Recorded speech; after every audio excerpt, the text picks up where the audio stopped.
Alright, hi guys. Currently I'm sitting in my car and I have a face mask on, I know, but I just wanted to make this video and I didn't want to take my face mask off yet, okay?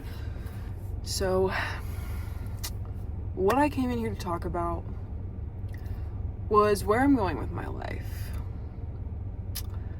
and where I feel being led to. So, yeah.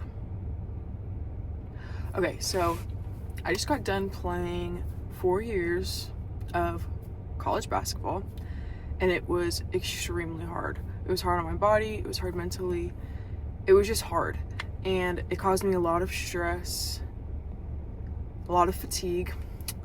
And so even while I was in season, I dealt with the fatigue. Like when I was in school, I would fall asleep in class, I would fall asleep in film, and like I told my coaches, I'm like, I'm sorry, I'm not trying to be disrespectful. Like, even my teachers, I had to tell my teachers, I'm not trying to be disrespectful, but I can't control it. Like, at one point I told one of them I'm getting tested for narcolepsy, and I don't have narcolepsy, but at the time I didn't know. And so, now that I'm done and I'm back home, which I never thought that I would be back home, but my circumstances, it's what was right to do. So, I'm still dealing with fatigue, and it has, I would say, gotten worse. It's hard to tell because I'm not exercising as hard, and so my circumstances aren't the same, and so it's just hard to tell. But I'm still dealing with a lot of fatigue, and it's all stress induced. So I actually have an Oura ring, and I got it a couple weeks ago, and then I just got it's a Stelo continuous glucose monitor, and so I got these to just kind of try to see what was going on with me. And I thought it was a blood sugar issue because every time I would eat like high sugary foods, processed foods, carbs, it would cause me to crash and I would get really tired. And so I was like, okay, it's got to be blood sugar then.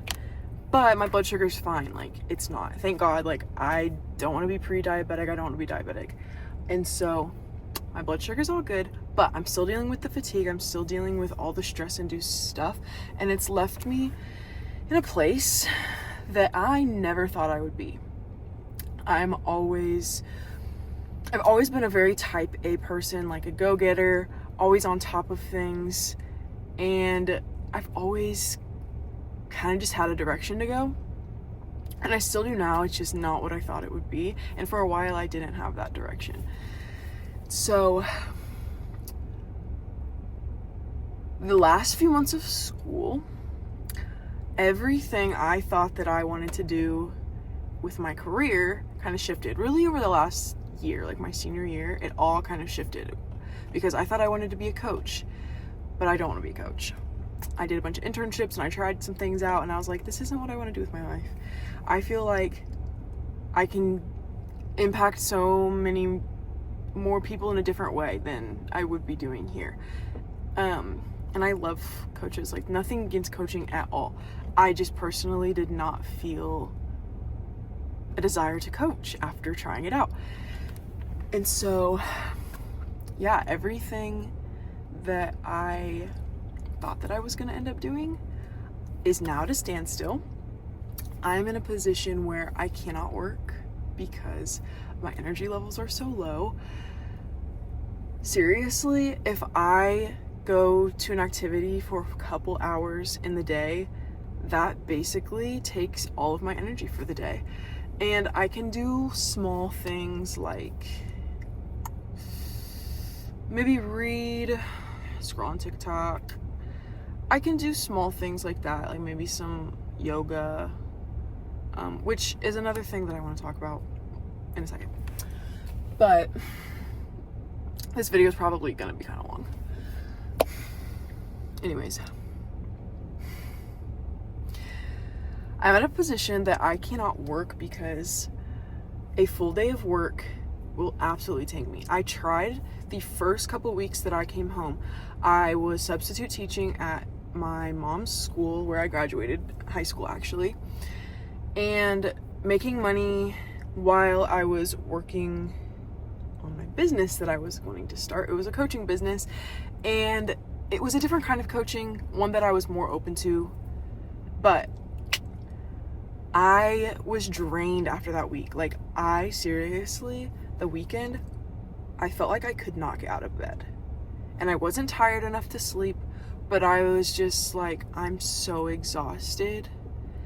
And if you've never been in that position, you probably don't know what it feels like, but it's beyond just like, it's like a different kind of exhaustion, and I don't really know how to explain it. You kind of just have to understand it or you don't. You get it or you don't. So yeah, I'm gonna turn my air conditioning off. I'm in a position where I cannot work, and I was like, okay, this summer is gonna be the summer that I'm gonna get all my stuff together. I'm gonna get my business up and running. I'm gonna start making lots of money and save lots of money. And that is just not the place that I am in. That's not the place that God has me in right now. And for a while, it was difficult. Like, I was like, what am I gonna do? What am I gonna do? Because, see, me and God, I've had a tendency to control things my whole life. And God has been working on me in that area the last 4 years. And I finally have come to a place that I feel very removed from that tendency. And obviously it still shows up in different areas. Like, I think everybody needs a little bit of control in their lives. Like, in my room is the place that I have control, and it can be as clean as I want. I can have it the way I want. It's my safe place. Like, does that make sense? Anyways, yeah, I'm not working, and so I'm like, okay, God, if you don't want me to be working, what do you want me to be doing? And you guys, last summer, I felt a very strong call to post on social media. And I just had so many blocks and just insecurities, and I made excuses because of them, and I just didn't do it. And that's okay. Like, I have grace for myself, but I felt a call for it back then. And I was like, okay, I'm going to start this series whenever I get to school. I'm going to post about being an All-American, because that's what I wanted to do this season. I wanted to be an All-American, and I absolutely think that I have the capabilities to do that. The thing is, my fatigue was so bad. Even practices, like, I was drained after just practices. So I knew that I have to focus on probably some other things right now. I need to probably just take care of myself right now and not go in the gym and get a million extra reps in and use all of this extra energy, because I can't even stay awake in class right now. I can't even stay awake driving right now. And so I made that decision, and my experience was disappointing. And I don't know if that would have made it better. I think that it probably would have made it better, just for my own personal satisfaction of playing great. And I like doing things well. Like, and so getting the satisfaction of playing to my fullest capabilities would have been a lot more satisfying than my experience was. But anyways, so in that call of being on social media, I also felt a call to music, and I have always felt a call to music. Like, ever since I was a kid, I've been like, I'm gonna go on American Idol, I'm gonna go on The Voice. Like, when I was really little, I would go and tell people that at recess. And I never did it. I wanted to, but I never did it. And so there have just been little moments in my life that, and honestly, bigger than little moments, there have been moments in my life that have just been like, this is what I'm supposed to do. And I won't go into detail about that stuff because this video is already going to be long enough, but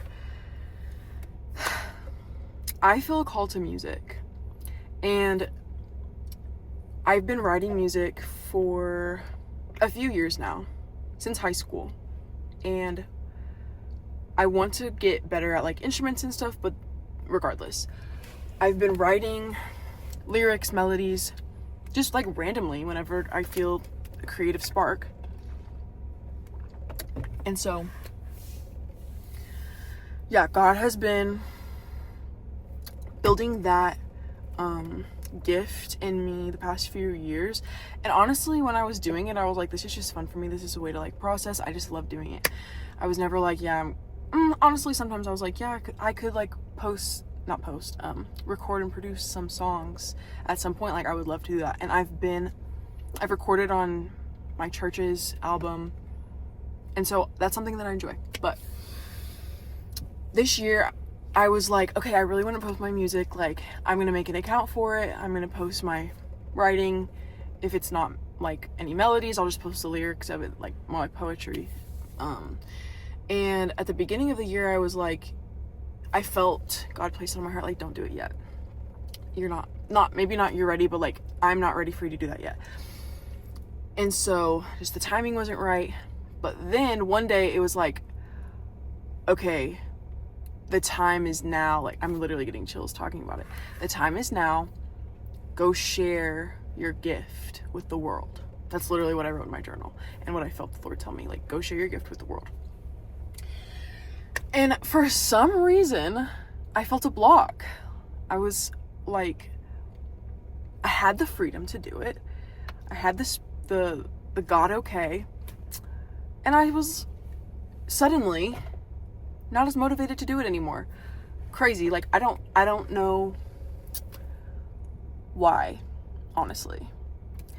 But I didn't do it. And then it got to the end of the school year, like end of basketball season, probably the middle of the second semester. And I was like, okay, I just need to do it. It's just time. Like, I felt this on my spirit. And honestly, I was like starting to get very depressed because I was holding everything inside of me that wanted to come out. And if you get that, then you get that. But anyways, so I went to the piano room to my school and I recorded a few things, like a few clips of the songs that I had written, and I posted them. And at the time, I was hoping that like I would get a ton of likes and everything. And God was working on me in that moment and being like, just honestly getting out of my system to need the validation of a like and a comment and a view. And he was showing me like, you can still do this stuff and nobody watch your videos. Like, the size of your audience is not equal to the size of your calling or the size of your gifting. Sometimes it takes years for people to be seen by anybody. And so anyways, from there, basically I say all that to say I feel called to music. And so I've been starting to write more and practice and just like work on my skills, my writing, my just putting things together. And I've been recording more and trying to put together like quality videos to post on TikTok and everything. And I might start posting them on other platforms too, who knows. But I'm just doing it because I know that I need to build a portfolio.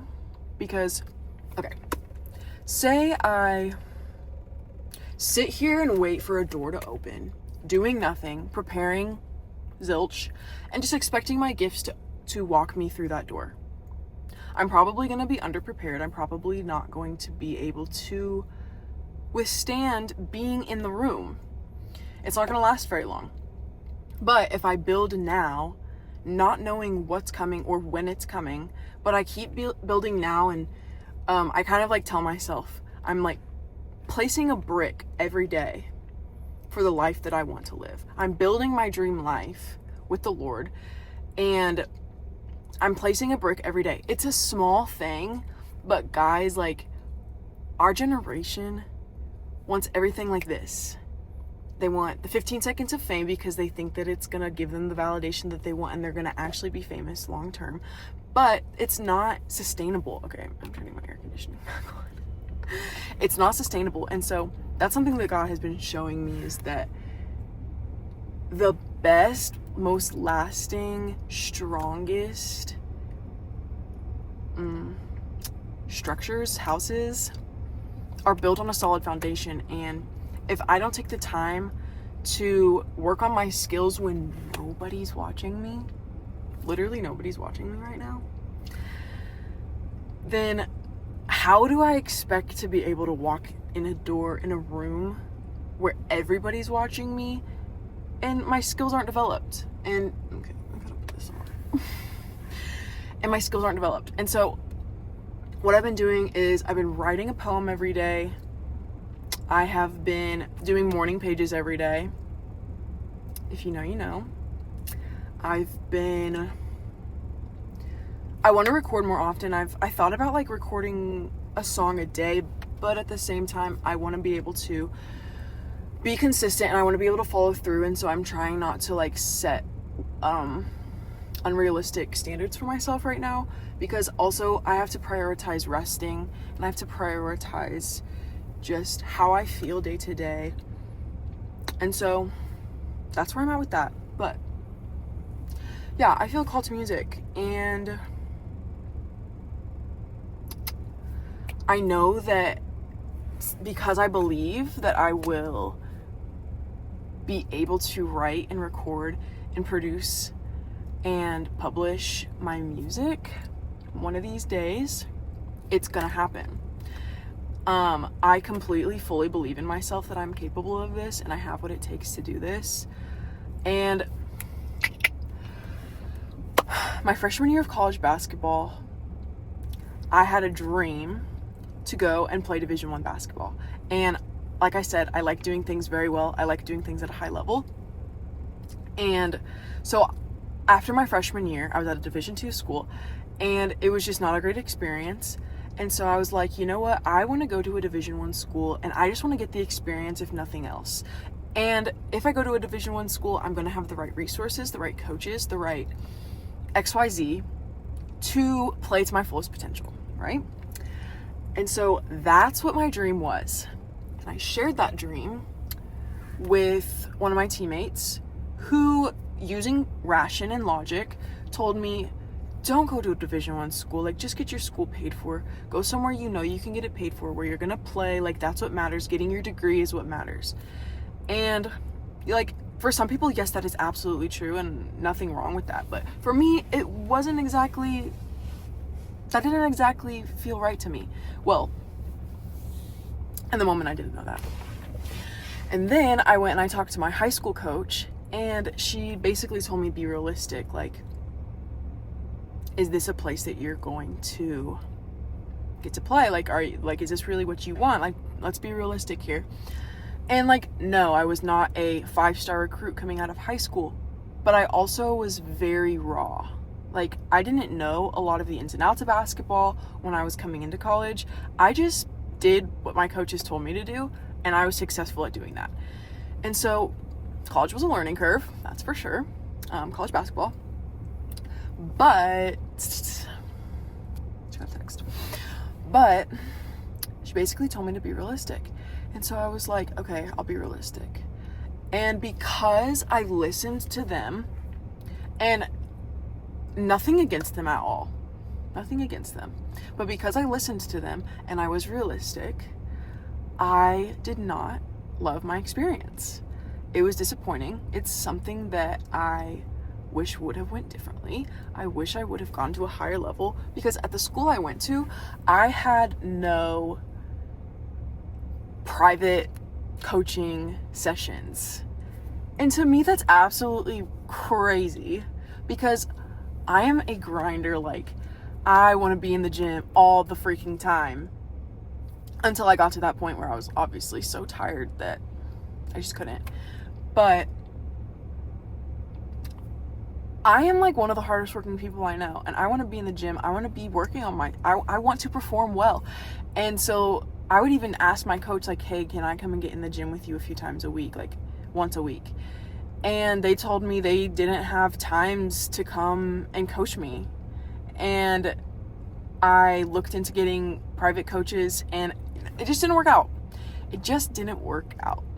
And so, because that happened, and because how horribly I felt giving up on my dream, watching March Madness this year, watching all of these girls, knowing if I would have believed in myself enough to go and walk on at the Division I level, I didn't care. I was just wanting to go. I was wanting to get the experience and see what happened. And if I would have gone to a Division I school. That could have been me on that screen. Like, not on the screen, but like, that could have been me playing basketball at that level for March Madness. Like, that is what my heart, like, literally longs for, craves. Like, I pray that I get to play basketball again. And not for a rec league. Let me clarify. Not for a rec league. Like, I want to play for a high-level league. But anyways, because I did not fall, like, because I gave up on that dream, it was like something I grieved for so long, and it was so painful that I got to this point where, because one, I believe in myself so much, and God has helped me walk through all of this shadow work that I've done over the past few years, and that's the only reason I'm in this place today. But also, I do not want to give up on another one of my dreams and live a mediocre life. I don't, and I think that I am destined for so much more than just a mediocre life, an average life. And again, like, nothing against it, but I think that I personally am made and called for more. And so that is why I am not going to give up on this, and I am going to work and place my bricks day by day until God opens a door for me and something happens. And until then, I'm going to do other things. I'm going to figure it out. Like, God's going to open other doors for me until that day happens and that day comes. But guys, like, I used to struggle with doubt so much. And now I'm in a place, I do not doubt this an ounce. An ounce. I don't doubt this one bit. And it, like, makes me teary-eyed.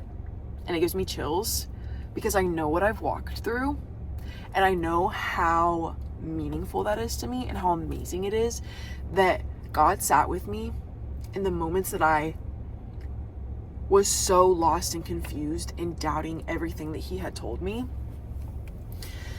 And it was all for a reason. And now I'm in this place that I believe without a shadow of a doubt that God's plans are so flipping amazing for me, and that my dream life is, I'm going to get to live it. And it has been such a journey, and it continues on, but I think I went through probably the hardest part of it already. And now I'm back home, figuring life out.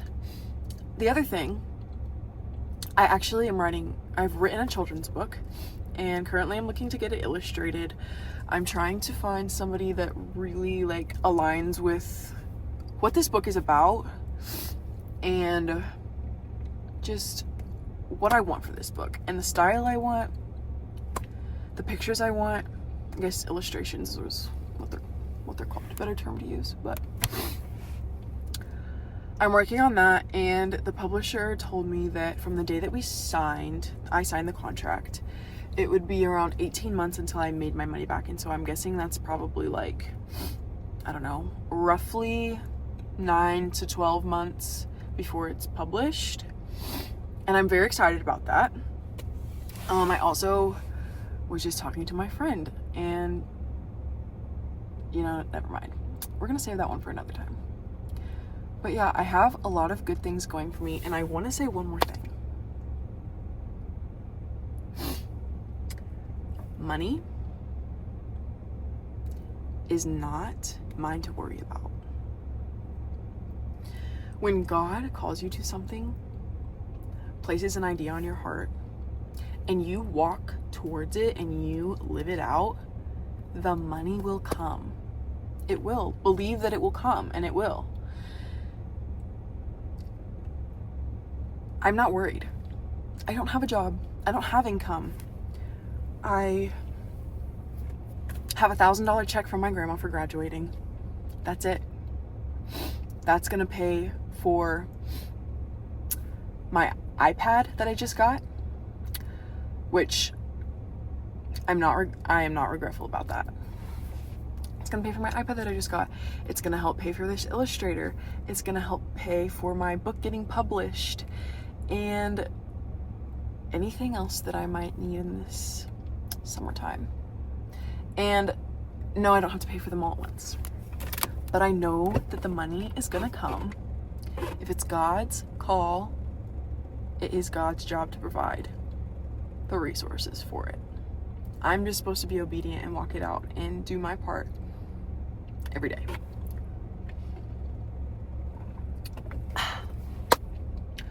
So, I'm not worried at all. And it's such a freeing place to be. I believe, okay, I'm gonna make another video